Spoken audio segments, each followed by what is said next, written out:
Welcome back to Illume Science. चलिए आगे बढ़ते हैं। क्लास नंबर 265 हम लोग आज शुरू करेंगे plant reproduction. Again NCERT summary series है, एनसीईआरटी का रिकैपिचुलेशन वाली सीरीज चालू है, तो हम लोग केवल स्ट्रिक्टली एज पर एनसीईआरटी ही स्टडी करेंगे। प्लांट रिप्रोडक्शन का ये अपना आज सबसे पहला वीडियो है, तो ध्यान से समझिएगा जो मैं यहाँ पे आपको एक्सप्लेन कर रहा हूँ। नाउ प्लांट मॉर्फोलॉजी के हमने अभी वीडियोस अपलोड किए, आपने देखे, काफी अच्छा रिस्पांस भी आया, थैंक्स फॉर दैट। उसमें हमने स्टडी किया था अबाउट फ्लावर, और हमने बोला था कि फ्लावर में basically you find 4 type of floral elements. उन 4 टाइप के फ्लोरल एलिमेंट्स में हमने बात की थी सेपल्स की, ठीक है। उसके अलावा हमने बात की थी पेटल्स की। अब सेपल्स और पेटल्स, इनका रिप्रोडक्शन में डायरेक्ट कोई रोल नहीं होता, इसलिए ये आपके फ्लावर के एसेसरी ऑर्गन्स की कैटेगरी में आते हैं। जबकि अगर हम बात करें इसकी दिस वन, यस, एंथर और फिलामेंट, ये दोनों मिलकर स्टेमन बनाते हैं। आई मीन स्टेमन के 2 पार्ट, एंथर और फिलामेंट। तो ये स्टेमन और सबसे बीच वाला part this one, this is called as a pistil और कार्पल, ये फीमेल रिप्रोडक्टिव पार्ट है। तो पिस्टिल और कार्पल फीमेल रिप्रोडक्टिव पार्ट है, और ये जो साइड में आपको ये दिख रहे हैं यहाँ पर, ये दीज आर स्टेमन्स, ये सारे मेल रिप्रोडक्टिव पार्ट है। These are male reproductive part. तो फ्लावर के में, प्लांट्स में रिप्रोडक्शन में, सेक्सुअल रिप्रोडक्शन में जो फ्लावर के जो 2 कंपोनेंट्स या पार्ट्स यूज आते हैं वो है पिस्टिल और स्टेमन। इस वीडियो में हम लोग बात करेंगे सबसे पहले about male reproductive system. Now NCERT ने ये चैप्टर शुरुआत किया है एक टर्म से जिसका नाम रखा है फ्लोरिकल्चर। सी, फ्लोरी और floral is a word which means flower. Floral means flower. तो फ्लोरिकल्चर का बेसिक मीनिंग हो गया cultivation of flower, flowering plants का कल्टीवेशन। आपने देखा होगा गुलाब के या फिर आपने देखा होगा अबाउट ट्यूलिप्स के बहुत बड़े बड़े गार्डन देखे होंगे, वो कल्टीवेट किए जाते हैं फ्लावर्स को, that is called as floriculture. Now reproduction में जो सबसे बेसिक चीज है वो है फर्टिलाइजेशन। फर्टिलाइजेशन का मतलब क्या हो गया कि मेल और फीमेल गैमेट का फ्यूजन। जब मेल और फीमेल गैमेट का फ्यूजन होता है, the event is called as fertilisation. तो इस पूरे चैप्टर में हम लोग स्टडी करेंगे अबाउट फर्टिलाइजेशन, और फर्टिलाइजेशन से पहले जितने भी इवेंट्स होते हैं उनको कहा जाता है प्री फर्टिलाइजेशन इवेंट्स। अब प्री फर्टिलाइजेशन इवेंट्स में बेसिकली मेल गैमेट का फॉर्मेशन या फीमेल गैमेट का फॉर्मेशन, और किस तरह से मेल गैमेट फीमेल गैमेट तक पहुंचता है, वो सभी इवेंट्स प्री फर्टिलाइजेशन इवेंट्स में आएंगे। फिर जब दोनों का फ्यूजन होगा तो फर्टिलाइजेशन इवेंट्स, और फर्टिलाइजेशन होने के बाद के जो इवेंट्स होंगे वो कहलाएंगे पोस्ट फर्टिलाइजेशन इवेंट्स, जिसमें हम लोग पढ़ेंगे about how zygote completely develops into embryo, और इस एम्ब्रियो से नए प्लांट का फॉर्मेशन। ये सब कुछ पोस्ट फर्टिलाइजेशन इवेंट्स में हम लोग स्टडी करेंगे थ्रू आउट दिस चैप्टर। तो शुरुआत करेंगे हम प्री फर्टिलाइजेशन इवेंट्स के साथ। देखो, much before actual flower is seen on a plant, हम लोग जब किसी प्लांट पे एक एक्चुअल फ्लावर देखते हैं, उस फ्लावर के फॉर्मेशन का डिसीजन बहुत पहले लिया जा चुका होता है। मतलब कि कहां पर फ्लावर बनेगा वो डिसीजन बहुत पहले लिया जा चुका होता है। कैसे होता है वो देखो, हम लोग जब फ्लावरिंग होनी होती है प्लांट में, उस वक्त प्लांट्स में कुछ हार्मोनल और कुछ स्ट्रक्चरल चेंजेस की शुरुआत होती है। अब ये क्या चेंजेस है इस बारे में एनसीईआरटी ने ज्यादा बात नहीं की, पर एक चीज पक्की है कि it is induced by a hormone. तो हार्मोनल और स्ट्रक्चरल चेंजेस की शुरुआत होगी, और जब ये चेंजेस आएंगे तब बाद में फ्लोरल प्राइमोडियम का होगा डेवलपमेंट। प्राइमोडियम एक वर्ड होता है बायोलॉजी में जिसका बेसिक मीनिंग होता है एक इनिशियल स्ट्रक्चर। किसी भी स्ट्रक्चर को, आप किसी भी पार्ट का जो सबसे इनिशियल स्ट्रक्चर का जो फॉर्म होता है उसको आप कहते हो प्राइमोडियम, और उस प्राइमोडियम के डेवलपमेंट से वो पर्टिकुलर पार्ट बनता है। जैसे मैं बोलता हूँ फ्लोरल प्राइमोडियम, तो फ्लोरल प्राइमोडियम किसी भी फ्लावर का सबसे इनिशियल जो स्ट्रक्चर बना है उसको आप कहते हो फ्लोरल प्राइमोडियम। तो उन हार्मोन्स और स्ट्रक्चरल चेंजेस की वजह से फ्लोरल प्राइमोडियम का डेवलपमेंट होता है, डिफरेंशिएशन होता है, और तब जाकर इन्फ्लोरेसेंस का फॉर्मेशन होता है जिस पर प्रेजेंट होती है floral buds. Now you all know about buds की, बड्स किसे कहते हैं। फ्लावर ब्लूम होने से पहले एक बड स्टेज में रहता है, तो सबसे पहले फ्लोरल बड का फॉर्मेशन होता है, और बाद में ये फ्लोरल बड डेवलप होकर फ्लावर का फॉर्मेशन करती है। So this is the difference between a bud and a flower, ये डिफरेंस रहता है। तो पहले बड का फॉर्मेशन होता है, और बड के फॉर्मेशन के बाद में बड्स डेवलप होकर फ्लावर का फॉर्मेशन करती है। अब हम लोग इस वीडियो में, ये तो इंट्रोडक्टरी पार्ट था एनसीईआरटी का, इस वीडियो में हम लोग बात करेंगे about the mail reproductive part, यानी एंड्रोशियम। एंड्रोशियम में माइक्रोस्पोर्स क्या होते हैं, किस तरह से पोलन ग्रेन का फॉर्मेशन होता है, और पोलन ग्रेन से रिलेटेड सारे कंसेप्ट हम लोग आज यहाँ पर स्टडी करेंगे। सबसे पहले हम लोग शुरू करेंगे एंड्रोशियम। एंड्रोशियम जैसा आपको पता है द मेल रिप्रोडक्टिव पार्ट जो होता है उसे एंड्रोशियम कहा जाता है, और फ्लावरिंग प्लांट्स में बेसिकली एंड्रोशियम के यूनिट को कहा जाता है स्टेमन। अब ये जो आपके सामने पिक्चर है एक स्टेमन का पिक्चर है। स्टेमन के बेसिकली दो पार्ट है, see this stock, this is the stock of स्टेमन जिसे कहा जाता है फिलामेंट, और इसके ऊपर वाला पार्ट, ये पार्ट जिसमें पोलेंस का डेवलपमेंट होता है, this is called as anther. तो इट मींस स्टेमन के दो बेसिक पार्ट हो गए, एक फिलामेंट और एक एंथर। फिलामेंट किसको कह रहे हैं हम, ये जो लंबा सा स्लेंडर स्टॉक है, स्लेंडर मींस पतला, तो लंबा सा पतला स्टॉक जो रहता है जो अटैच करता है एंथर को नीचे थैलेमस से, दिस इज थैलेमस। ये लास्ट पोर्शन है आपका जो इसको थैलेमस से अटैच करेगा फ्लावर से, और जरूरी नहीं है कि फिलामेंट उसको हमेशा थैलेमस से ही अटैच करे। मोस्ट ऑफ द केसेस में दिस एंड, इसको आप कह सकते हो प्रॉक्सिमल एंड, ये प्रॉक्सिमल एंड अटैच होता है मोस्ट ऑफ द केसेस में थैलेमस से, बट कुछ केसेस में ये फ्लावर के पेटल से भी अटैच्ड होता है, और इस कंडीशन को हम कहते हैं एपीपेटलस कंडीशन। कुछ फ्लावर्स होते हैं जैसे लिली फ्लावर, तो लिली फ्लावर में सेपल्स और पेटल्स में आप डिफरेंशिएट नहीं कर सकते, तो वहां उनको कहा जाता है टेपल्स। और अगर टेपल से अटैच्ड है आपका स्टॉक, तो आप इस कंडीशन को कहते हो एपीफाइलस कंडीशन, या फिर आप इसको कहते हो एपीटेपेलस कंडीशन। ये सब चीजें 11th एनसीईआरटी में मेंशन्ड है, और इसके बारे में मैं ऑलरेडी वीडियो अपलोड कर चुके हैं, तो आप चाहें तो इन चीजों को वहां पर जो है डिटेल में स्टडी कर सकते हैं।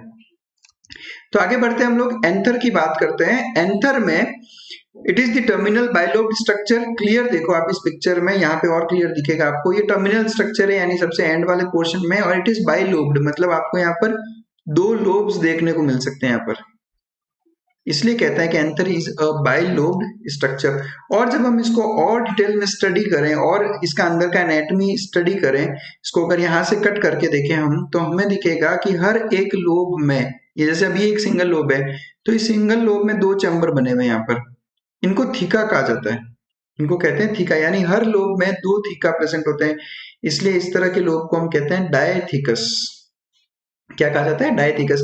यानी इन टोटल आपको 4 थीका देखने को मिलेंगे और एक लोब में 2 देखने को मिलेंगे, इसलिए डायथीकस कंडीशन।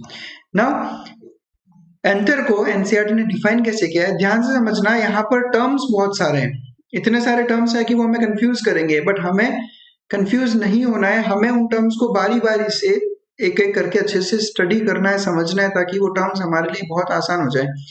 एनसीईआरटी कहती है कि anther is a 4 sided structure, ठीक है, एक 4 साइड का स्ट्रक्चर है। 4 साइड का स्ट्रक्चर कैसे, मैं आपको दिखाता हूँ, ये सेम पिक्चर वापस देखो, ये एंथर, आप इसको जब ट्रांसफर सेक्शन कट किया तो आपको यहाँ पर 4 साइड्स दिख रही होगी यहाँ पर, तो ये एक 4 साइडेड टेट्रागोनल स्ट्रक्चर है with more 4 microsporangia at corners. यानी ये जो आपको पिक्चर दिख रही है, इस पिक्चर में जो आपको 4 थीका दिखाई दे रहे हैं, इस थीका में ये this part, this is microsporangia, this is microsporangia. तो टोटल कितने माइक्रोस्पोरेंजिया है, टोटल यहाँ पर आपको 4 माइक्रोस्पोरेंजिया देखने को मिलेंगे एट कॉर्नर्स। अब यहाँ पिक्चर में लेबलिंग में पोलन सैक लिखा हुआ है, कंफ्यूज नहीं होना, मैं इस टर्म पे भी वापस आऊंगा, फिलहाल आप ये ध्यान रखो 4 साइडेड स्ट्रक्चर है और हर कॉर्नर पे आपको एक माइक्रोस्पोरेंजिया देखने को मिलेगा। नाउ ये हो गई एक यंग एंथर की बात, यानी जब एक एंथर यंग होता है तब आपको उस यंग एंथर में हर कॉर्नर पे एक माइक्रोस्पोरेंजिया देखने को मिलते हैं। नाउ ये जो वर्ड है माइक्रोस्पोरेंजिया, इसको एक बार लेते हैं। देखो माइक्रोस्पोरेंजिया एक ऐसा स्ट्रक्चर है, मैं पहले एक काम करते हैं, पहले हम लोग स्पोरेंजिया की बात करते हैं, चलो स्पोरेंजिया की बात करते हैं। स्पोरेंजिया किसे कहते हैं, प्लांट किंगडम में स्पोरेंजिया उस स्ट्रक्चर को कहते हैं जिसमें स्पोर्स डेवलप होते हैं, उस स्ट्रक्चर को कहते हैं जिसमें स्पोर्स डेवलप होते हैं। नाउ अब ये स्पोर मेल स्पोर है या फीमेल स्पोर है, उस बेस पे स्पोरेंजिया 2 टाइप के होते हैं, स्पोरेंजिया 2 टाइप के होते हैं, एक होता है माइक्रोस्पोरेंजिया, एक होता है माइक्रोस्पोरेंजिया और एक होता है मेगा स्पोरेंजिया। अब देखो क्लियर है, स्पोरेंजिया मतलब क्या हो गया, वो स्ट्रक्चर जिसमें स्पोर्स डेवलप होते हैं। तो ऐसे स्ट्रक्चर्स जिसमें माइक्रोस्पोर्स डेवलप होंगे उनको आप कहोगे microsporangia. And what are microspores? Microspores देखो माइक्रो वर्ड यूज होगा मेल के लिए, रिप्रोडक्टिव चैप्टर्स में माइक्रो वर्ड यूज होगा मेल के लिए और मेगा वर्ड यूज होगा फीमेल के लिए। तो क्लियर है, माइक्रोस्पोरेंजिया मेल में प्रेजेंट होगा और इसमें माइक्रोस्पोर्स यानी मेल स्पोर्स का डेवलपमेंट होगा। सिमिलरली मेगा स्पोरेंजिया फीमेल वाला पार्ट है जहां पर मेगा स्पोर्स डेवलप होंगे और ये मेगा स्पोर्स होते हैं फीमेल स्पोर्स। मैं इन सब पे और डिटेल में आऊंगा, माइक्रोस्पोर्स मेगा स्पोर्स इन पे और डिटेल में हम बात करेंगे इस वीडियो में। फिलहाल आप याद रखो स्पोरेंजिया वो स्ट्रक्चर जिसमें स्पोर डेवलप होता हो, माइक्रोस्पोरेंजिया मेल स्पोरेंजिया यानी जिसमें माइक्रोस्पोर्स या मेल स्पोर्स डेवलप होते हैं, और मेगा स्पोरेंजिया फीमेल स्पोरेंजिया है यानी जिसमें मेगा स्पोर्स यानी फीमेल स्पोर्स डेवलप होते हैं। अब बिकॉज हम एंथर की बात कर रहे हैं तो एंथर में प्रेजेंट होगा माइक्रोस्पोरेंजिया। अब ये माइक्रोस्पोरेंजिया के अंदर डेवलप होते हैं माइक्रोस्पोर्स जैसा हमने अभी स्टडी किया, और ये माइक्रोस्पोर्स बाद में डेवलप होकर बनाते हैं पोलन ग्रेन्स, यानी माइक्रोस्पोर्स जब मैच्योर हो जाएंगे तब ये कहलाएंगे पोलन ग्रेन्स, ये कहलाएंगे पोलन ग्रेन्स। अब जब यहाँ पर माइक्रोस्पोर प्रेजेंट है उस यंग एंथर में, तब इस स्ट्रक्चर को आपने कहा माइक्रोस्पोरेंजिया क्योंकि इसमें माइक्रोस्पोर्स डेवलप हो रहे हैं। अब जब एंथर का जैसे जैसे एज बढ़ेगा तो माइक्रोस्पोर्स जो उसमें प्रेजेंट है वो मैच्योर हो गए पोलन ग्रेन्स में। अब इस स्ट्रक्चर को आप कहते हो पोलन सैक। यानी बेसिकली आप ये कह सकते हो कि अगर यंग एंथर होगा तो उसमें आपको दिखेगा माइक्रोस्पोरेंजिया और उसमें माइक्रोस्पोर्स डेवलप होंगे। धीरे धीरे माइक्रोस्पोर्स मैच्योर होकर पोलन ग्रेन्स में कन्वर्ट होंगे। अब यही माइक्रोस्पोरेंजिया क्या कहलाएगा? Pollen sac. तो बस ये डिफरेंस है इन दोनों स्ट्रक्चर में, बाकी कोई डिफरेंस नहीं प्रेजेंट है। तो ये डेवलप होकर बनाता है पोलन सैक, यानी कि एक एंथर में मैच्योरेशन के बाद में आपको 4 पोलन सैक देखने को मिलेंगे। And they extend longitudinally all through anther packed with pollen grains. इसका मतलब ये है कि आप इसको इस स्ट्रक्चर को अगर किसी भी सेक्शन में कट करोगे, आप इसको यहाँ पे कट कर लो, यहाँ पे कट कर लो, हर जगह पे आपको पोलन ग्रेन देखने को मिलेंगे। यानी इस पूरे में यहाँ से लेकर यहाँ तक सब में माइक्रोस्पोर्स और पोलन ग्रेन्स का डेवलपमेंट होता है। जब आप इसको ट्रांसवर्सली नहीं काट कर लॉन्गिट्यूडनली कट करोगे तो ये कुछ इस तरह से दिखेगा। देखो ये तो ट्रांसवर्स सेक्शन है इसका यहाँ पर, लेकिन आप यहाँ देखो ये through out pollen grains present है। मतलब ऐसा नहीं है कि केवल सरफेस पे पोलन ग्रेन्स है, ये पूरे अंदर की तरफ यहाँ तक जो है पोलन ग्रेन्स प्रेजेंट है। अब अगेन ये एक एनसीईआरटी का पिक्चर है और पोलन ग्रेन्स डेवलप होने के बाद में यहाँ पे जो आपको दिख रहा है लाइन ऑफ डेहिसेंस, डेहिसेंस का मतलब होता है सेपरेट हो जाना या फिर अलग हो जाना। तो क्या होता है कि ये जो ग्रूव है यहाँ पर, ये ग्रूव सेपरेट हो गया। आप इसको ऐसे समझ लो कि ग्रूव इस तरह से जॉइंट था और ये हो गया सेपरेट, तो जितने भी पोलन ग्रेन्स है वो यहाँ पर रिलीज हो जाएंगे। तो डेहिसेंस का मतलब यही है कि opening up of the anther so that pollens are released into the outside, मतलब प्लांट के से बाहर निकल जाते हैं pollen grains, because pollen grains have to travel for pollination. Young anther में प्रेजेंट होंगे माइक्रोस्पोरेंजिया जैसा हमने डिस्कस किया, और ये जब मैच्योर हो जाएगा तब माइक्रोस्पोरेंजिया कहलाएंगे पोलन सैक। माइक्रोस्पोरेंजिया में डेवलप होंगे माइक्रोस्पोर्स और माइक्रोस्पोर्स ही मैच्योर होने के बाद कहलाते हैं पोलन ग्रेन। बस अब हमें ये स्टडी करना है कि माइक्रोस्पोरेंजिया का फॉर्मेशन कैसे होता है और उस माइक्रोस्पोरेंजिया में माइक्रोस्पोर्स का फॉर्मेशन कैसे होता है और ये माइक्रोस्पोर्स कैसे मैच्योर होकर पोलन ग्रेन्स बनाते हैं। तो ये सब कुछ हम लोग अब यहाँ पर स्टडी करेंगे। नाउ जैसा हमने थोड़ी देर पहले कहा कि longitudinal groove runs length wise, यानी ये जो ग्रूव है दिस इज लॉन्गिट्यूडनल ग्रूव, ये पूरा लेंथ में प्रेजेंट रहता है और ये थीका को सेपरेट करता है। यानी जो 4 थीका है उन चारों थीका को सेपरेट करने के लिए एक ग्रूव प्रेजेंट होता है, और ये ग्रूव का फंक्शन क्या है? यही ग्रूव डेहिसेंस शो करता है आफ्टर मैच्योरेशन, और इसी डेहिसेंस की वजह से यहाँ से जो है पोलन ग्रेन्स रिलीज हो जाएंगे। चलो फिर शुरुआत करते हैं हम लोग। थोड़ा माइक्रोस्पोरेंजिया का स्ट्रक्चर डिटेल में देखते हैं। जो भी समझा रहा हूँ ढंग से सुनना, बिकॉज ये क्वेश्चन नीट में कई बार आता है। वापस सेम बात कर रहा हूं मैं यहाँ पर, सी दिस वन। यहाँ पर एक ट्रांसवर्स सेक्शन दिखाया गया है माइक्रोस्पोरेंजिया का, ठीक है। हर एक कॉर्नर पे आपको एक माइक्रोस्पोरेंजिया दिख रहा है, देखो ये कंप्लीट, हर एक कॉर्नर पे एक माइक्रोस्पोरेंजिया। तो ये चारों कॉर्नर पे 4 माइक्रोस्पोरेंजिया प्रेजेंट हो गए। नाउ अब इस माइक्रोस्पोरेंजिया को और डिटेल में स्टडी करें तो इस माइक्रोस्पोरेंजिया में टोटल 4 तरह की लेयर्स आपको देखने को मिलती है। देखो इस पर्टिकुलर डायग्राम को, इस पर्टिकुलर पोर्शन को हम थोड़ा सा एनलार्ज करके देख रहे हैं। तो एनलार्ज में हमने देखा कि एक सबसे बाहर एक लेयर प्रेजेंट है, this layer is called as epidermis, this is called as epidermis. इस पिक्चर में अगर दिखाऊं तो ये वाला layer, this is the outer most layer, इस लेयर को हम कहते हैं एपिडर्मिस। अब एपिडर्मिस के जस्ट अंदर की तरफ, एपिडर्मिस के जस्ट अंदर की तरफ जो लेयर है उसको कहा गया है एंडोथीशियम, दिस वन, ये जो लेयर है this layer is called as endothecium, यानी एपिडर्मिस के जस्ट नीचे वाली लेयर कहलाती है एंडोथीशियम। इस पिक्चर में बात करें तो इस पिक्चर में ये वाली एंडोथीशियम है, this is the endothecium. Endothecium के जस्ट बाद की जो लेयर्स है यानी ये लेयर्स, इनको आप कहते हो middle layers, these are called as middle layers, clear. सबसे बाहर से अगर शुरुआत करें तो सबसे पहले आएगी एपिडर्मिस, एपिडर्मिस के बाद में एंडोथीशियम और एंडोथीशियम के बाद में आएगी मिडल लेयर्स। इस पिक्चर पे चलो एक बार यहां पर वापस देखते हैं हम लोग, सी दिस, ये जो सबसे बीच में जो टिश्यू है, ये जो अंदर की तरफ जो टिश्यू जमा हो रखा है, this is called as sporogenous tissue, this is called as sporogenous tissue. नाम कैसे पड़ा देखना यहाँ पर, स्पोरोजेनस, ये वर्ड बना है स्पोर प्लस जेनेसिस से। जेनेसिस का मतलब क्या होता है, फॉर्मेशन, यानी एक ऐसा टिश्यू जहां से स्पोर का फॉर्मेशन होगा उसको आप कहोगे स्पोरोजेनस टिश्यू। वापस बता रहा हूं, वो टिश्यू जहां से स्पोर्स का डेवलपमेंट होगा उसको आप कहोगे स्पोरोजेनस टिश्यू। यानी एक बात तो क्लियर है कि जो माइक्रोस्पोर्स है ये सारे इस स्पोरोजेनस टिश्यू से बनेंगे। इस स्पोरोजेनस टिश्यू के जस्ट बाहर आपको एक ये लेयर दिख रही होगी, see this layer, this is called as tapetum layer, जो स्पोरोजेनस टिश्यू को चारों तरफ से कवर कर रही है।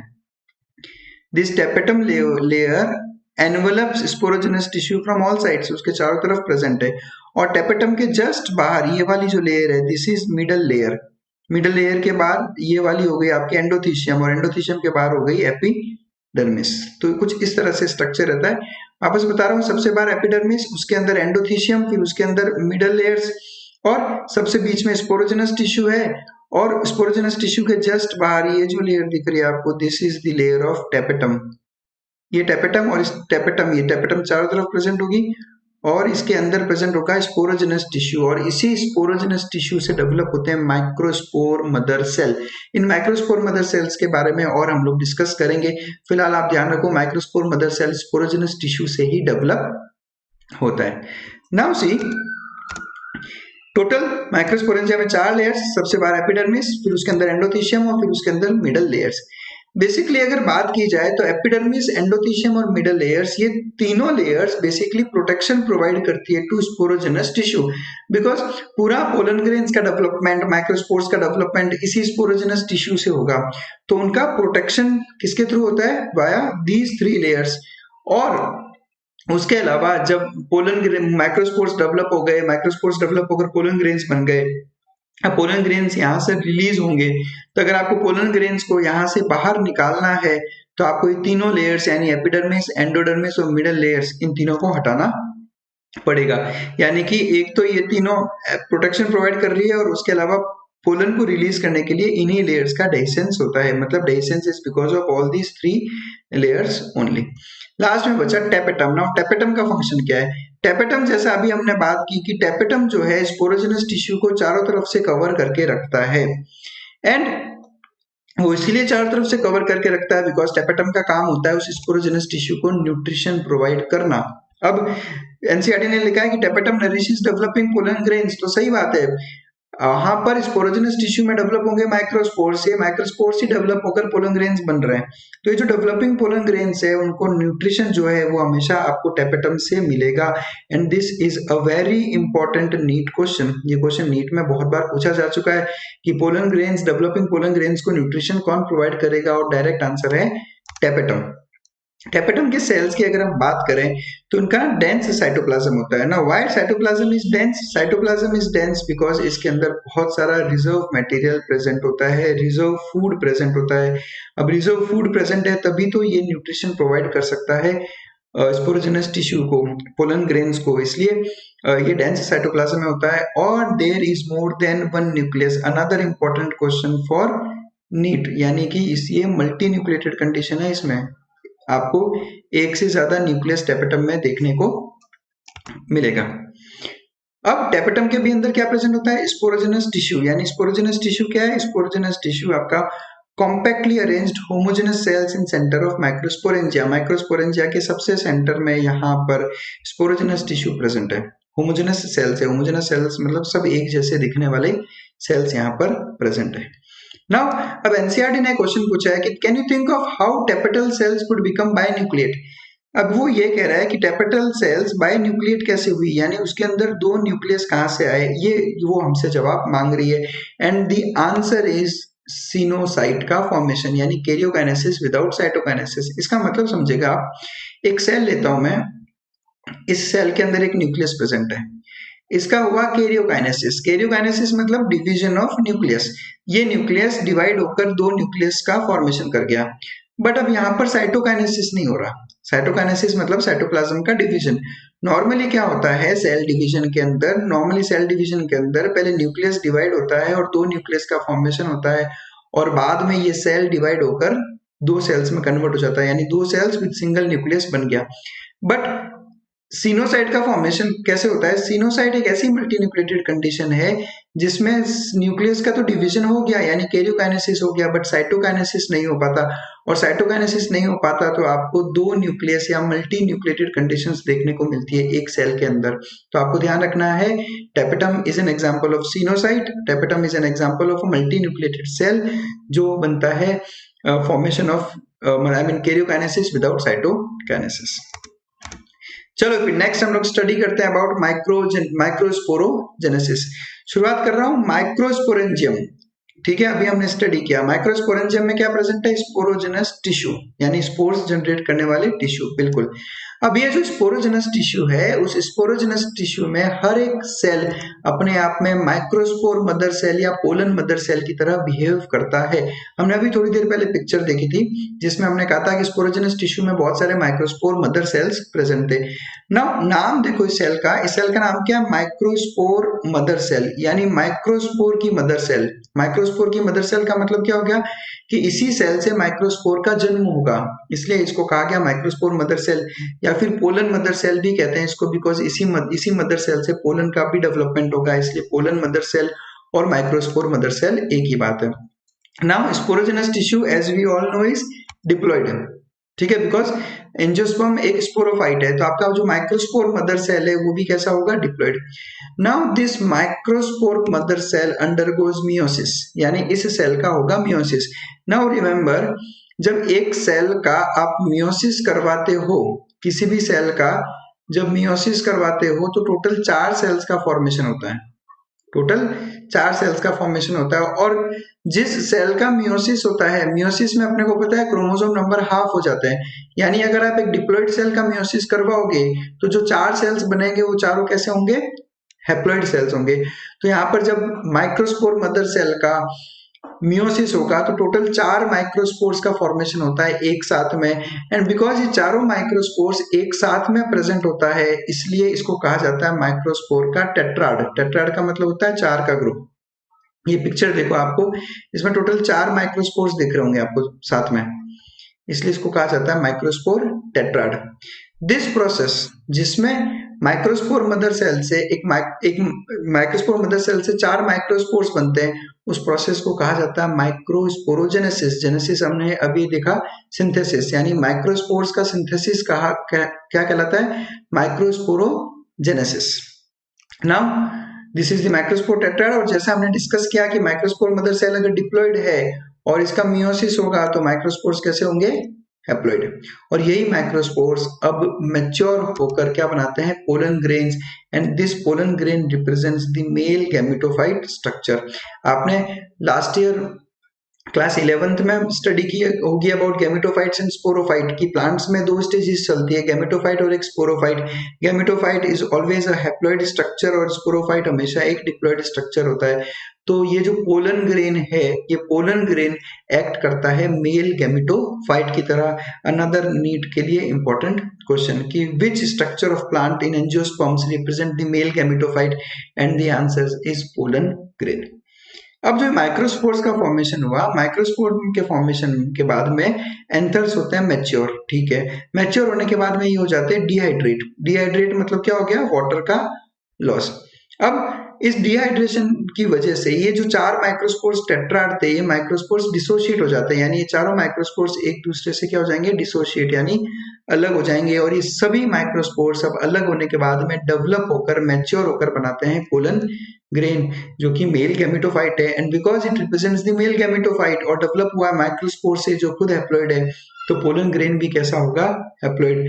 तो आप ध्यान रखो, देखो यहाँ पर एक चीज अच्छे से समझो, माइक्रोस्पोर मदर सेल डिप्लॉइड है, माइक्रोस्पोर हैप्लॉइड है, मतलब यहाँ पे हुआ है मियोसिस। ऑब्वियस सी बात है, ये बेसिक कंसेप्ट है। और माइक्रोस्पोर हैप्लॉइड है, इसके डेवलपमेंट से बना पोलन ग्रेन, ये भी हैप्लॉइड है, यानी यहाँ पर हमेशा होगा माइटोसिस, क्योंकि हैप्लॉइड से वापस हैप्लॉइड का फॉर्मेशन हुआ है। एंड अब ये पोलन ग्रेन जैसे ही एंथर का डाइसेंस होगा और ये पोलन ग्रेन्स यहाँ से रिलीज होकर बाहर चले जाएंगे। ये देखो यहाँ पे आपको पिक्चर दिखा रखा है कि ये यहाँ पर बीच में स्पोरोजिनस टिश्यू था, उनसे डेवलप हुए बहुत सारे पोलन ग्रेन्स। और पोलन ग्रेन्स के डेवलपमेंट के बाद में ये जो बाहर की लेयर्स थी, यानी एपिडर्मिस, एंडोथीशियम, मिडल लेयर्स, ये सब टूट गई और टूटते ही ये सारे पोलन ग्रेन्स अब यहाँ से क्या हो जाएंगे, release. That's how microspores are formed. Now thousands of microspores are formed in one microsporangium. एक सिंगल माइक्रोस्पोरेंजियम में करीब thousands ऑफ माइक्रोस्पोर्स का डेवलपमेंट होता है। यानी कि आप सोचो 4 माइक्रोस्पोरेंजियम प्रेजेंट होते हैं एक सिंगल एंथर में, तो आप सोचो कितने सारे माइक्रोस्पोर्स का डेवलपमेंट होता है एक साथ प्लांट्स के अंदर। अब हम बात करेंगे पोलन ग्रेन्स की, यानी कि मेल गैमेटोफाइट की। नाउ जैसा हमने डिस्कस किया, पोलन ग्रेन्स डेवलप होते हैं किससे, वो डेवलप होते हैं माइक्रोस्पोर से। तो अब हम लोग स्टडी करेंगे कि कैसे माइक्रोस्पोर पोलन ग्रेन में कन्वर्ट होता है। शुरुआत कर रहा हूं, देखो ये एक माइक्रोस्पोर है आपके सामने, एक सेल और उसके अंदर एक न्यूक्लियस, ये एक माइक्रोस्पोर है। और कैसा होगा ये होगा हैप्लॉइड। ये कैसा है, हैप्लॉइड, यानी इसमें half the number of chromosomes present है। अब ये माइक्रोस्पोर धीरे धीरे डेवलप होना चालू होता है, इसमें वैक्यूलेशन होता है। वैक्यूलेशन होता है यानी कि वैक्यूल का फॉर्मेशन चालू होता है। ये देखो आप यहाँ पर वैक्यूल का फॉर्मेशन स्टार्ट हुआ, वैक्यूल का फॉर्मेशन हुआ और दो बड़े वैक्यूल्स का फॉर्मेशन हुआ। इन वैक्यूल्स के फॉर्मेशन की वजह से न्यूक्लियस जो है वो एक एंड की तरफ शिफ्ट हो गया। यहाँ पर न्यूक्लियस सेंटर में प्रेजेंट था, बट धीरे धीरे यहाँ पे जब वैक्यूल्स का डेवलपमेंट होने लगा तो वैक्यूल्स ने न्यूक्लियस को पुश कर दिया towards one of the end. In the next step ये वैक्यूल्स फ्यूज हो जाते हैं। ये वैक्यूल्स फ्यूज होकर एक बहुत बड़ा वैक्यूल बन गया, यहाँ पर एक बहुत बड़ा वैक्यूल बन गया और इस न्यूक्लियस का डिवीजन स्टार्ट हुआ। अब ये जो न्यूक्लियस का डिवीजन हुआ है, इस डिवीजन में बना है असिमेट्रिक स्पिंडल। कैसा स्पिंडल, असिमेट्रिक स्पिंडल। यहाँ पे देखना, आप इस चीज को अच्छे से समझना। एक नॉर्मल सेल डिवीजन में जब आप स्पिंडल फॉर्मेशन करते हो तब उस स्पिंडल फॉर्मेशन में आप इस तरह से स्पिंडल बनाते हो, ये होते हैं सिमेट्रिक स्पिंडल। अब इस सिमेट्रिक स्पिंडल की वजह से जब ये सेल डिवाइड होगा तो दो इक्वल पार्ट्स में डिवाइड होगा, ये दो इक्वल पार्ट्स में डिवाइड होगा। लेकिन जब भी असिमेट्रिक स्पिंडल का फॉर्मेशन होगा, यानी एक तरफ तो स्पिंडल फाइबर छोटे होंगे और एक तरफ के स्पिंडल फाइबर लंबे होंगे, तब ये जो सेल्स बनाएगा ये सेल्स अलग अलग साइज की होगी। इसलिए डिवीजन कैसा कहलाता है, असिमेट्रिक डिवीजन। अब इस असिमेट्रिक डिवीजन की वजह से देखो यहाँ जो दो सेल्स का फॉर्मेशन हुआ, वेजिटेटिव सेल और जनरेटिव सेल, ये दोनों सेल्स का साइज अलग है। जनरेटिव सेल छोटा है as compare to the vegetative cell, this vegetative cell is larger than generative cell. Now अब ये वेजिटेटिव सेल क्या है, जनरेटिव सेल क्या है, वो हम लोग यहाँ पे डिस्कस करते हैं। And this structure is now called as pollen grain, this is called as pollen grain. तो शुरुआत हमने की माइक्रोस्पोर एक हैप्लॉइड स्ट्रक्चर से और एंड हमने किया पोलन ग्रेन एक हैप्लॉइड स्ट्रक्चर से। हमने क्या करवाया है, माइटोसिस, मियोसिस नहीं हुआ है। तो ये डिफरेंस होता है माइक्रोस्पोर और पोलन ग्रेन के अंदर। Microspore is a single cell, जबकि पोलन ग्रेन में 2 सेल्स और 2 न्यूक्लियस प्रेजेंट होते हैं। तो ये डेवलपमेंट हुआ माइक्रोस्पोर का पोलन ग्रेन में। अब हम लोग बात करेंगे वेजिटेटिव सेल और जनरेटिव सेल की। जैसा अभी हमने कहा वेजिटेटिव सेल कंपैरेटिवली बड़ा है और जनरेटिव सेल छोटा रहता है। वेजिटेटिव सेल में बहुत सारा फूड रिजर्व है और ये जो है इन वैक्यूल्स से समझ में आता है। इन वैक्यूल्स बिकॉज अच्छे खासे वैक्यूल्स प्रेजेंट है तो उसमें बहुत सारा एबंडेंट फूड रिजर्व है। तो अगर इसमें एबंडेंट फूड रिजर्व है तो इसका मतलब ये हो गया कि जनरेटिव सेल के न्यूट्रिशन का काम कौन करेगा? वेजिटेटिव सेल, ये फूड प्रोवाइड करेगा। जनरेटिव सेल को अगर आप देखोगे तो generative cell floats in the cytoplasm of vegetative cell, यानी ये ऐसा हो गया कि अगर ये वेजिटेटिव सेल है कंप्लीट तो जनरेटिव सेल इसी के साइटोप्लाज्म में फ्लोट कर रहा है। ये कुछ ऐसा स्ट्रक्चर हो गया। न्यूक्लियस, वेजिटेटिव सेल का न्यूक्लियस देखो इरेगुलरली शेप्ड न्यूक्लियस है और बड़ा न्यूक्लियस है, जबकि जनरेटिव सेल का जो न्यूक्लियस है वो स्पिंडल शेप्ड है। स्पिंडल शेप्ड का मतलब हो गया कि कुछ ऐसा जो सेंटर में तो थोड़ा थिक हो और एंड पे जाते जाते नैरो हो जाए। तो आप यहाँ पर अगर स्ट्रक्चर देखोगे तो एक आपको स्पिंडल शेप्ड न्यूक्लियस दिख रहा है यहाँ पर जनरेटिव सेल के अंदर, जबकि वेजिटेटिव सेल का कोई पर्टिकुलर फिक्स्ड या रेगुलर शेप नहीं है with dense cytoplasm and nucleus. Now ये जो जनरेटिव सेल है ये जनरेटिव सेल में प्रेजेंट होंगे male gametes.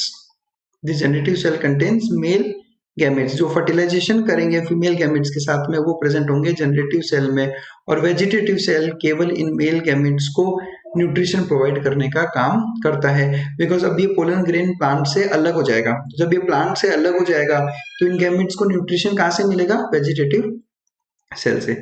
Now in most of the angiosperms, यानी 60% से भी ज्यादा एंजियोस्पर्म में जब पोलन ग्रेन किसी प्लांट से अलग होता है तो वहां पर वो अलग होता है 2 सेल्ड स्टेज में। यानी ये जो आप स्ट्रक्चर देख रहे हो कितने सेल्स है इसमें? 2 सेल्स, एक वेजिटेटिव सेल और एक जनरेटिव सेल। यानी 60% से ज्यादा एंजियोस्पर्म्स के अंदर जब पोलन ग्रेन रिलीज होता है तो इसी पर्टिकुलर स्ट्रक्चर में रिलीज होता है 2 सेल्ड स्टेज में। और जो बाकी के एंजियोस्पर्म्स है यानी लेस देन 40%, उनमें ये 3 सेल्ड स्टेज में जो है वो जो है प्लांट से अलग होता है। 3 सेल्ड स्टेज कैसे आ गई? 3 सेल्ड स्टेज ऐसे आ गई कि जो जनरेटिव सेल है ये जनरेटिव सेल भी और डिवाइड होकर 2 मेल गैमेट्स का फॉर्मेशन कर देता है। यानी कि इसमें जो जनरेटिव सेल है ये डिवाइड होकर 2 और सेल्स का फॉर्मेशन कर लेगा जनरेटिव सेल, यानी 2 मेल गैमेट बन गए बेसिकली इसके अंदर। यानी टोटल सेल्स कितने होंगे? 3, एक वेजिटेटिव सेल और 2 मेल गैमेट्स जो जनरेटिव सेल से बने। तो less than 40% of the angiosperm में जब पोलन ग्रेन रिलीज होता है तो 3 सेल्ड स्टेज में रिलीज होता है और मोर देन 60% में रिलीज होता है 2 सेल्ड स्टेज के ऊपर। तो ये all about pollen grains. Now pollen grains के शेप की अगर हम बात करें तो जनरली स्फेरिकल मिलेंगे आपको। ये सारी पिक्चर्स जो एनसीईआरटी में दे रखी है most of them are spherical. और पोलन ग्रेन्स का अगर हम लोग स्टडी करें और डेप्थ में तो देखो पोलन ग्रेन्स में जैसा हमने बोला एक प्रेजेंट होगा बड़ा वाला cell. Now this is the बड़ा वाला सेल और उस बड़े वाले सेल के साइटोप्लाज्म में आपको फ्लोट करता हुआ मिलेगा जनरेटिव सेल। तो क्लियर देखो आप, जनरेटिव सेल, वेजिटेटिव, ये जो बड़ा वाला सेल है this entire cell is vegetative cell और ये न्यूक्लियस है वेजिटेटिव न्यूक्लियस। ये है आपका जनरेटिव न्यूक्लियस यानी जनरेटिव सेल का न्यूक्लियस। ये उसके साइटोप्लाज्म में इसीलिए प्रेजेंट है ताकि वो उससे न्यूट्रिशन डिराइव कर सके। हमें पता है वेजिटेटिव सेल के अंदर बहुत सारा न्यूट्रिशन प्रेजेंट है, तो जनरेटिव जो सेल है ये इसी न्यूट्रिशन को वेजिटेटिव सेल से लेता रहता है। पोलन ग्रेन के ऊपर बेसिकली 2 लेयर्स होती है। The outer layer is exine, inner layer is intine. ये बनाई वर्ड एक्सो और एंडो से। एक्सो का मतलब होता है बाहर की तरफ और एंडो का मतलब हो गया अंदर की तरफ। तो एक्सो यानी एक्साइन बाहर वाली लेयर है और इंटाइन अंदर वाली लेयर है। एक्साइन की अगर हम बात करें तो देखो क्या सीन है कि पोलन ग्रेन अब प्लांट से रिलीज हो चुका है। प्लांट से रिलीज वो या तो विंड के साथ हुआ होगा, वाटर के साथ हुआ होगा या किसी इंसेक्ट के साथ, कोई भी बायोटिक एजेंट हो सकता है जो उसको लेके गया होगा। अब पोलन ग्रेन कहीं भी पहुंच सकता है, उस हवा से बहता हुआ वो किसी पानी में जाके गिर सकता है या उसके ऊपर कोई मैकेनिकल प्रेशर आ सकता है, जैसे कि वो जाकर जमीन पे गिरा, उसके ऊपर किसी ने पांव रख दिया तो उसको कोई किसी भी तरह का मैकेनिकल स्ट्रेस हो सकता है, उसको किसी भी तरह का वो जाकर किसी एसिडिक सोल्यूशन में गिर सकता है, किसी बेसिक सोल्यूशन में गिर सकता है। यानी देयर आर चांसेस कि वो पोलन ग्रेन डैमेज हो जाए। इसलिए this pollen grain is covered entirely by exine. उसके चारों तरफ एक्साइन प्रेजेंट होता है and this exine is highly resistant. ये exine extreme pH extreme temperature, ठीक है, मैकेनिकल प्रेशर, इन सब के लिए एक्सट्रीमली रेजिस्टेंट है, यानी कि अगर वो किसी एसिडिक सोल्यूशन में गिर भी गई तो इस एग्जाइन की वजह से इस पोलन ग्रेन के अंदर जो सेल है उसको किसी भी तरह का डैमेज नहीं हो सकता है। इसलिए आप देखो कि आपको जो प्लांट्स में जो फॉसिल्स मिलते हैं वो फॉसिल्स मोस्टली पोलन ग्रेन्स की फॉर्म में रहते हैं because of the presence of exine. And कुछ कुछ जगह पर आपको एग्जाइन देखने को नहीं मिलेगी और उस जगह को हम कहते हैं जर्म पोर। जैसे अब ये एरिया देखो आप, यहाँ पर आपको एग्जाइन देखने को नहीं मिलेगी। वो एक्चुअल में ऐसा रहता है कि आपको पता है कि जब ये पोलन ग्रेन स्टिग्मा पर जाकर गिरेगा तो इस पोलन ग्रेन से एक पोलन ट्यूब फॉर्म होगी। अब पोलन ट्यूब इस एग्जाइन, बिकॉज ये एग्जाइन बहुत हार्ड है तो पोलन ट्यूब इजीली इस एग्जाइन को क्रॉस नहीं कर सकती, इसलिए पोलन ट्यूब वहीं से निकलेगी जहां पर एग्जाइन एब्सेंट होगा, यानी कि जर्म पोर से। तो ये फंक्शन रहता है जर्म पोर का, यानी यहाँ पर एग्जाइन एब्सेंट है तो पोलन ट्यूब आराम से यहाँ से रिलीज हो जाएगी। पोलन ग्रेन्स के डायमीटर की बात करें तो कुछ प्लांट्स में 25, किसी में 50, इनके बीच का रेंज चलता है, यानी मिनिमम 25 मैक्सिमम 50 माइक्रोमीटर्स। दो वॉल्स प्रेजेंट है, बाहर वाली होती है एग्जाइन जो कि हार्ड आउटर लेयर है और ये बनी होती है sporopollenin. It is made up of sporopollenin. Another very important NEET question कि एग्जाइन किसका बना है? एग्जाइन बना है sporopollenin. Now sporopollenin is one of the most resistant organic material known. जितने भी ऑर्गेनिक नेचुरल मटेरियल हमने अब तक डिस्कवर किए, नेचुरल मटेरियल की बात कर रहा हूँ, उसमें सबसे ज्यादा रेजिस्टेंट मटेरियल में से एक है स्पोरोपोलेनिन। और यही रीजन है कि pollen grains can be easily saved from high temperature, strong acid और any strong alkali. Presence of sporopollenin cater them this potential. No enzyme that can degrade sporopollenin is known. हमने अब तक ऐसा कोई एंजाइम डिस्कवर नहीं किया जो इस स्पोरोपोलेनिन को डिग्रेड कर सके। यही रीजन है पोलन ग्रेन्स बहुत सालों तक डैमेज नहीं होते और फॉसिल्स की फॉर्म में आपको मिलते हैं। This is the reason. और जहां पर स्पोरोपोलेनिन एब्सेंट होगी उसको आप कहते हो जर्म पोर, और जर्म पोर ही वो जगह है जहां से जो है पोलन ट्यूब का फॉर्मेशन हो सकता है। नेक्स्ट है इंटाइन। बिकॉज एग्जाइन हमें काफी अच्छा प्रोटेक्शन प्रोवाइड कर रही है तो इंटाइन को इतना कुछ खास बनाने की जरूरत नहीं है। ये एक सिंपल सी इनर वॉल है जो केवल सेल्यूलोज और पेक्टिन की बनती है। कंप्लीट एग्जाइन ने प्रोटेक्शन दे दिया अपने को। Now what is the function of germ pore? तो पोलन ट्यूब का फॉर्मेशन इसी जर्म पोर से होता है क्योंकि यहाँ पर एग्जाइन प्रेजेंट नहीं होती। बट पोलन ग्रेन्स आपने देखा होगा बहुत से लोगों को कि जब वो गार्डन में जाते हैं या किसी खेत वगैरह में जाते हैं तो वो छींकें आनी चालू हो जाती है। उसका रीजन ये है कि पोलन ग्रेन्स कई सीवियर पोलन एलर्जीज कॉज कर सकता है। बहुत से लोग गार्डन में जाते हैं उनको बहुत ज्यादा छींके आना या आंखों में से पानी आना ये सब होने लगता है। ये सब पोलन एलर्जीज की वजह से होता है। उसके अलावा pollen allergy can also lead to asthma. As we all know asthma is a type of allergy only. और उसके अलावा ब्रोंकाइटिस के केसेस भी देखे गए because of pollen grains. Bronchitis जैसा इस पिक्चर में आपको क्लियर दिख रहा है कि एक नॉर्मल ब्रोंकस का जो ल्यूमन रहता है, देखो आपको ये इतना बड़ा ल्यूमन है जहां से जो है ट्रांसपोर्ट हो रहा है गैसेस का, लेकिन ब्रोंकाइटिस में इन्फ्लेमेशन की वजह से ल्यूमन जो है रिड्यूस हो जाता है। तो ये जो ट्रांसपोर्ट होना था गैसेस को, जो O2 CO2 ट्रांसपोर्ट है वो जो है ब्रोंकाइटिस के इतना कम ल्यूमन कम हो जाने की वजह से जो इनका मूवमेंट है वो बहुत ज्यादा हिंडर होता है और हमें सांस लेने में तकलीफ होने लगती है। हम यहाँ पर एक स्पेशल मेंशन दिया एनसीईआरटी ने अबाउट पार्थिनियम यानी कैरेट ग्रास। बेसिकली अगर पार्थिनियम की अगर हम लोग कहानी देखें तो एक्चुअल में हम इंडिया ने एक बार वीट इंपोर्ट किया था। उस इंपोर्टेड वीट के साथ में हमें गलती से पार्थिनियम भी मिल गया और ये पार्थिनियम उसके बाद से थ्रू आउट द इंडिया फैल गया। It became ubiquitous. यूबिक्विटस का मतलब होता है हर जगह पे। अभी आपको हर जगह पे पार्थिनियम या कैरेट ग्रास देखने को मिल जाएगा और ये बहुत ही ज्यादा सीवियर पोलन एलर्जी कॉज करता है, पार्थिनियम या कैरेट ग्रास। ना पोलन ग्रेन्स, अभी देखा हमने कि पोलन ग्रेन्स के अंदर जो वेजिटेटिव सेल है उसके अंदर बहुत अच्छा खासा न्यूट्रिशन प्रेजेंट है। तो इस पोलन को फूड सप्लीमेंट की तरह भी यूज किया जाता है because it is highly nutritious. बहुत सारे इसमें न्यूट्रिएंट्स प्रेजेंट है। तो आपको मार्केट के अंदर बहुत सारी पोलन टैबलेट्स और पोलन सिरप्स भी देखने को मिल जाएंगे। इनको आप यूज करके एज अ फूड यूज किया जा सकता है।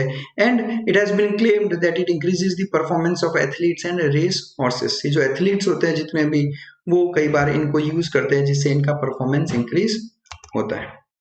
Now the biggest question is कि कोई पोलन कितने टाइम तक वायबल रहता है। सी एग्जाइन उसको प्रोटेक्ट करके रख लेगी for very long time, but उसके अंदर जो कितने टाइम तक उसके अंदर जो है वापस पोलन ट्यूब बनाने का पोटेंशियल रहेगा, या कितने टाइम तक आप कह सकते हो कि वो पोलन स्टिग्मा पर पहुंचकर वापस जर्मिनेट होने की जो उसकी कैपेबिलिटी है वो उसकी वायबिलिटी कहलाती है। अब जैसे कोई समझो पोलन है, पोलन अपनी वायबिलिटी हो चुका है, उसकी खत्म हो चुकी है वायबिलिटी, तो अब अगर वो स्टिग्मा पे पहुंच भी गया तो वो वहां पर जर्मिनेट नहीं होगा। तो सवाल ये है कि कितने टाइम तक पोलन्स जर्मिनेट हो सकते हैं, कितने टाइम तक उनकी वायबिलिटी रहती है, तो ये वेरी करता है विद प्लांट्स। उसके अलावा ये टेम्परेचर और ह्यूमिडिटी पे भी डिपेंड करता है। अब अलग अलग प्लांट्स में आपको अलग अलग वायबिलिटी मिलेगी। देख जैसे कि राइस और व्हीट की अगर आप बात करोगे तो राइस और व्हीट में ये केवल 30 मिनट्स तक ही वायबल रहते हैं, यानी पोलन जब अपने प्लांट से रिलीज हुए तो विद इन 30 मिनट्स अगर वो किसी और प्लांट के स्टिग्मा पे जाके गिरा, जरूरी नहीं है किसी और प्लांट उसी के स्टिग्मा पे भी समझो गिरा, तो अगर विद इन 30 मिनट्स वो किसी स्टिग्मा पे पहुंच गया तो वो जर्मिनेट करके पोलन ट्यूब बना लेगा, अदरवाइज वो नहीं बना पाएगा। जबकि रोजेसी, लेग्यूमिनेसी और सोलेनेसी, इन फैमिलीज के कुछ प्लांट्स ऐसे हैं, ये तीनों एंजियोस्पर्म फैमिलीज हैं, इनके कुछ प्लांट्स ऐसे हैं जिनका पोलन महीनों तक वायबल रहता है, यानी वे महीनों तक भी जर्मिनेट कर सकता है। Now this is a very good picture of cryopreservation. See cryo, cryo एक वर्ड होता है दैट मीन्स कोल्ड, प्रिजर्वेशन का मतलब होता है प्रिजर्व करना किसी चीज को। कोल्ड टेम्परेचर में प्रिजर्व करना टिश्यूज को कहलाता है क्रायो प्रिजर्वेशन। और यहाँ पर जो हम लोग टेम्परेचर मेंटेन करते हैं वो रहता है -196 डिग्री सेंटीग्रेड, और इतना कम टेम्परेचर अगर आपको करना हो तो यूज लिक्विड नाइट्रोजन। ये जो पिक्चर दिख रही है आपको, ये पिक्चर है -196 डिग्री सेंटीग्रेड की, बिकॉज ऑफ लिक्विड नाइट्रोजन। तो इस इतने कम टेम्परेचर में हम लोग पोलन ग्रेन्स को कई सालों तक जो है स्टोर कर सकते हैं। बट क्या फायदा होगा इनको इतने सालों तक यहाँ पर स्टोर करने का, तो हम लोग पोलन बैंक की तरह इसको यूज कर सकते हैं। जैसे हमने किया, कुछ बहुत इंपॉर्टेंट स्पीशीज है, उन इंपॉर्टेंट स्पीशीज के पोलन हम प्रिजर्व करना चाहते हैं फॉर फ्यूचर यूज, तो इन पोलन बैंक्स में हम इसको यूज कर सकते हैं। और क्रॉप ब्रीडिंग प्रोग्राम्स में इसका काफी अच्छा रोल रहता है। हमने पढ़ा होगा अबाउट क्रॉप ब्रीडिंग्स की, किस तरह से हम लोग अलग अलग वैरायटीज की ब्रीडिंग करते हैं, तो वहां पर हमें पोलन्स की जो जरूरत पड़ती है, हम पोलन्स को जर्मिनेट करवा सकते हैं। उनका वायबिलिटी इंक्रीज करने के लिए हम लोग उसको इतने कम टेम्परेचर पर प्रिजर्व करके रखते हैं ताकि ये लंबे टाइम तक वायबल रहे। This is called as cryopreservation. That's it. Thank you very much for watching us. Hope you liked this video. इसके बाद आप नेक्स्ट वीडियो जरूर देखें जिसमें हम लोग डिस्कस कर रहे हैं about gynoecium. Thanks a lot for connecting with us. Stay connected with us for more such informative videos.